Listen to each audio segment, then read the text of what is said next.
Hello प्यारे दोस्तों, स्वागत है आपका इंटरव्यू क्लासेस में। बात करेंगे अपने सेक्शन बी के अंदर जो आपके बोर्ड पेपर में, इंग्लिश के पेपर में जो आपसे स्टोरी राइटिंग आएगा, स्टोरी पूछी जाएगी उसके बारे में।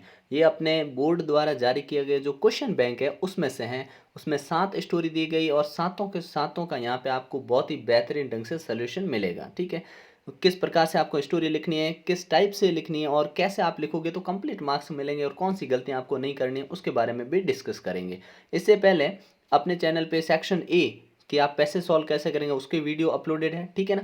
फिर आपको जो लेटर, क्योंकि आपको लेटर और उसमें ईमेल, ये दोनों और में मिलेंगे, चाहे आप लेटर करिए चाहे ईमेल करिए। इसके लिए मोस्ट इंपॉर्टेंट जो लेटर ईमेल है वो अपलोडेड है। ठीक है, अगर आपने नहीं देखा है वो वीडियोज़ तो चैनल के प्ले लिस्ट में जाकर देख सकते हैं, नहीं तो यहाँ आई बटन पे क्लिक करेंगे तो भी आपको यहाँ पे मिल जाएगा। ठीक है ना।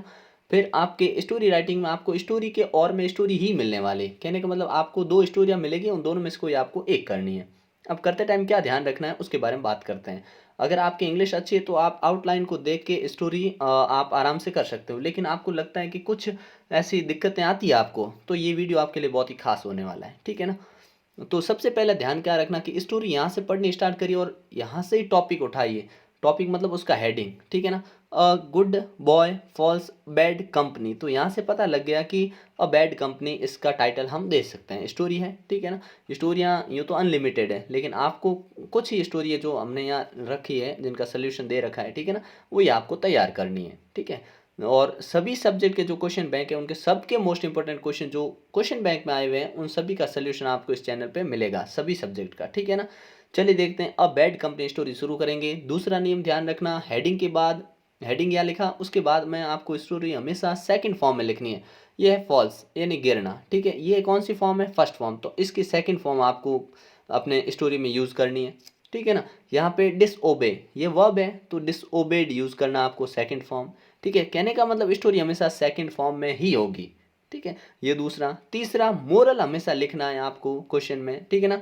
लिखा है give the title and moral to it, मतलब टाइटल भी लिखिए मोरल भी लिखिए। अगर इनमें से आपने चीज़ें मिस की तो भी आपके मार्क्स काटे जाएंगे। ठीक है, चलिए बात करते हैं स्टोरी की। ठीक है, आप चैनल पे नए तो सब्सक्राइब ज़रूर कर लीजिएगा और स्टोरी यहाँ से आप इसका स्क्रीनशॉट आराम से ले सकते हैं। ठीक है, और जिनको दिक्कत रहती है उनके लिए एक बार मैं पढ़ देता हूँ ताकि आपके लिए कुछ और ज़्यादा इजी हो जाए ये करना। ठीक है ना।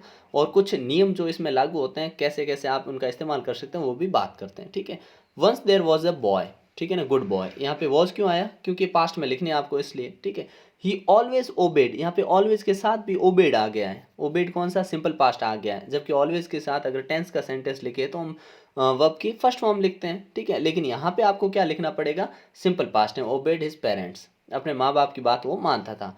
आफ्टर सम टाइम, और कुछ समय बाद, ही began to move in a bad company, his father tried his best to set him right but all in vain. अब वो क्या हुआ? बिगेन, बिगिन के second form began to move in bad company, बुरी संगत में वो गिर गया। His father tried his best to set him right, पिताजी ने उसकी बहुत कोशिश की कि उसको सही रास्ते पे ले आए, बट ऑल इन वेन, लेकिन सब व्यर्थ हो गया। One day he thought of a plan, एक दिन उसने योजना सोची। Brought a dozen of apples, एक डजन मतलब दर्जन यानी 12 12 एप्पल्स लेके आए उसके पिताजी। एंड, और क्या किया उन्होंने? He showed them to his son, बच्चे को दिखाया। And promised to give him the apples the next day, और बच्चे को बोला कि मैं तुम्हें ये नेक्स्ट डे दे दूंगा। ठीक है। एट नाइट, रात में, ही ऑर्डर हिज सन, बेटे को ऑर्डर दिया, to put a rotten apple among them. Among यहाँ पे क्यों इस्तेमाल हुआ? क्योंकि एप्पल ज़्यादा थे, 2 ही होते हैं तो बिटवीन आ जाता।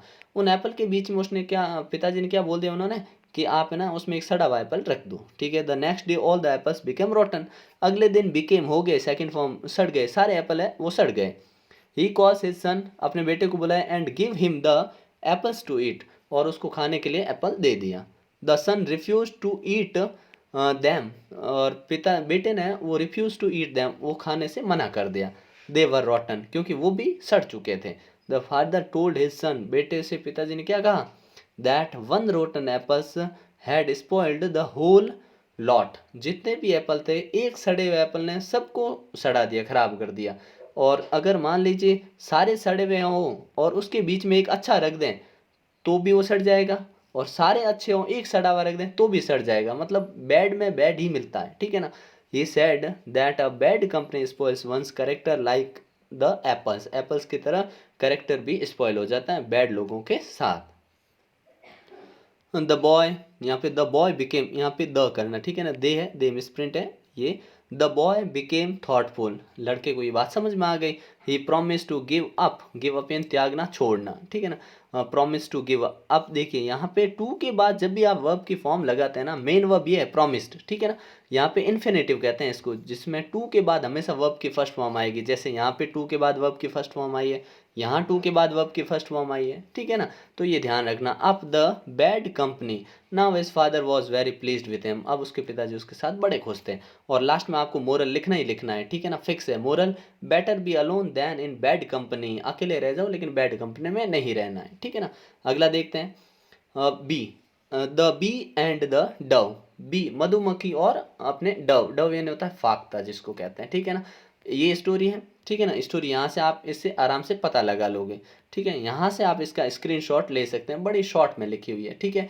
वही तरीका क्या आपको सेकंड फॉर्म इस्तेमाल करनी है, ठीक है। थोड़ा सा फटाफट इसको पढ़ लेते हैं, ठीक है ना, ताकि एक बार आपकी ये स्टोरी दिमाग में रिवाइज हो जाए। जिनको आती है ठीक है, नहीं आती वो एक बार रिकैप कर लें, ठीक है। नहीं आती है वो पढ़ लें अच्छे से, और जिनको आती है वो रिकैप कर लें, ठीक है ना, रिवीजन कर लें। वंस अ बी फेल्ट, देखो फील के सेकंड फॉर्म में फेल्ट थ्रस्टी, बहुत प्यास लगी थी उसको। It flew to a pond, pond के पास उड़ के गई। As it wanted to take water it fell into the pond, जैसे ही पानी पीने का उसने सोचा चाहती थी, पानी में गिर गई। A dove flew by that side it was carrying a stick in its beak for building her nest. अब क्या हुआ कि यहाँ पे एक पास में जो डव थी वो उड़ के तिनके ला रही थी और अपना नेस्ट बना रही थी, ठीक है, बनाने का। It saw the bee and drew a leaf, उसने देखा कि बी को, मधुमक्खी को देखा कि वो गिर रही है, डूबती जा रही है, तो इसने क्या किया, एक लीफ तोड़ के एक पत्ती उसमें डाल दी। The die climbed over the leaf, यहाँ पे डाई नहीं, ठीक है ना, यहाँ पे क्या लिखना है आपको, द बी, ठीक है ना, यहाँ लिखना है the bee climbed over the leaf then it flew away, ठीक है, वो उस पर चढ़ी और फिर क्या किया उसने, उड़ गई, ठीक है। आफ्टर फ्यू डेज, कुछ दिनों बाद, hunters came to the forest, वहाँ पे कुछ हंटर आते हैं, शिकारी आते हैं। They could not get any big bird, उनको क्या कोई बड़ा बर्ड नहीं मिल रहा था। In one of the hunter aimed, उनमें से एक शिकारी ने एट द डव, डव पे ही क्या अपना एम निशाना साध दिया, एम्ड कर दिया, ठीक है। The hunter was standing under the tree, पेड़ के नीचे ही खड़ा था। The bee while resting in its hive, अपने छत्ते में रेस्ट कर रही थी मधुमक्खी। सो द हंटर, उसने सो, सी के सेकंड फॉर्म सो, देख लिया। It flu and stung him hard on the hand, उसके हाथ पे जबरदस्त काट लिया। द गन फ्लू डाउन, जो गन थी नीचे गिर गई फ्रॉम हिज हैंड, उनके हाथ से। There was a loud noise, वहाँ पे तेज आवाज आई। The dove heard the noise and flew away, और जैसे ही बंदूक वहाँ से नीचे गिरी, तेज आवाज आई, गोली छूटी होगी तो भी उसका निशाना चूक गया। She thanked the bee for its help, यहाँ पे बी की जगह आपको बी लिखना है, तो उसने उसका धन्यवाद किया। मोरल क्या हुआ, काइंडनेस नेवर गोज अनरिवॉर्डेड, आपने दयालुता दिखाई है, आपने काइंडनेस दिखाई है, तो उसका पुरस्कार भी आपको मिलेगा ही मिलेगा, ठीक है।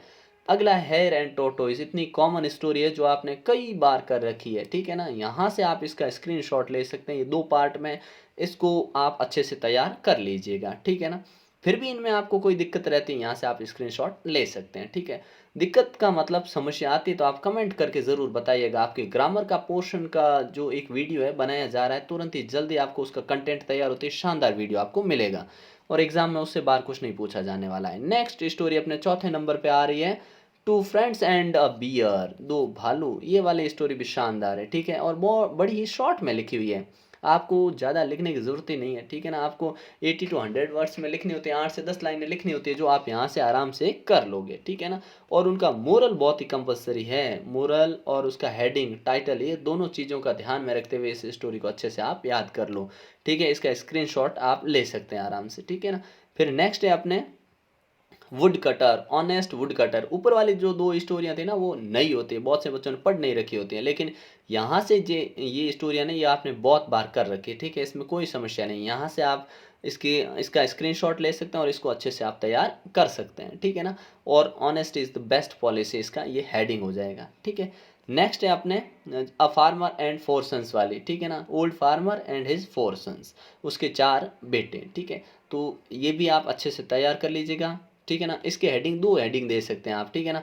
आप चाहें तो यूनियन इज स्ट्रेंथ भी लिख सकते हैं, नहीं तो ऊपर हेडिंग जो लिखा है ये भी आप लिख सकते हैं, ठीक है ना। Old farmer and his four sons ये भी चलेगा, नहीं तो आप यूनियन इज स्ट्रेंथ भी लिख सकते हैं, लेकिन मोरल इसका फिक्स है, यूनियन इज स्ट्रेंथ, संगठन में ही शक्ति है, ठीक है। अगली जो आपको 7वीं और लास्ट, अ ग्रीडी डॉग, ध्यान रखिए आपका पेपर ऐसा नहीं बनाया जाएगा कि बस बहुत ही टफ टफ चीज़ें आएगी, नहीं ऐसा नहीं। आपके पेपर में जो 10th क्लास का होगा उसमें हर प्रकार के बच्चे बैठते हैं, तो उनमें एक स्टोरी मिलेगी आपको, वो मिलेगी टफ, और एक स्टोरी मिलेगी ईजी। सेम लेटर और ईमेल में भी आपको यही मिलेगा, एक थोड़ा टफ रहेगा, एक ईजी रहेगा। और सेम आपको जो विजुअल ऐड है, ठीक है ना, जिनका इनका सोल्यूशन आपको जल्दी ही नेक्स्ट वीडियो में मिल जाएगा, ये जो आपके क्वेश्चन बैंक में आ रखे हैं, ठीक है ना, इन सभी का सोल्यूशन और ये जितने भी आपके टॉपिक दे रखे हैं इन सभी का बेहतरीन ढंग से आपको सोल्यूशन मिल जाएगा। तो चैनल पे नए हो तो सब्सक्राइब जरूर कर लीजिएगा, वीडियो को दोस्तों के साथ शेयर करना बिल्कुल नहीं भूलें। इन लेटर्स जो हमने पहले डिस्कस कर दिए, ईमेल और ये लेटर, उनको एक बार और रिवाइज कर लीजिएगा, ठीक है ना। सेक्शन बी को हम डिस्कस कर रहे हैं, ठीक है, ए को हम कर चुके हैं, फिर बी, फिर सी जो ग्रामर सेक्शन होता है उसको भी डिस्कस करेंगे, ठीक है। बेहतरीन कंटेंट हर सब्जेक्ट का आपको मिलेगा, तो चैनल पे नए हो तो सब्सक्राइब करना नहीं भूलें। मिलता है नेक्स्ट पार्ट में, तब तक के लिए जय हिंद, जय भारत।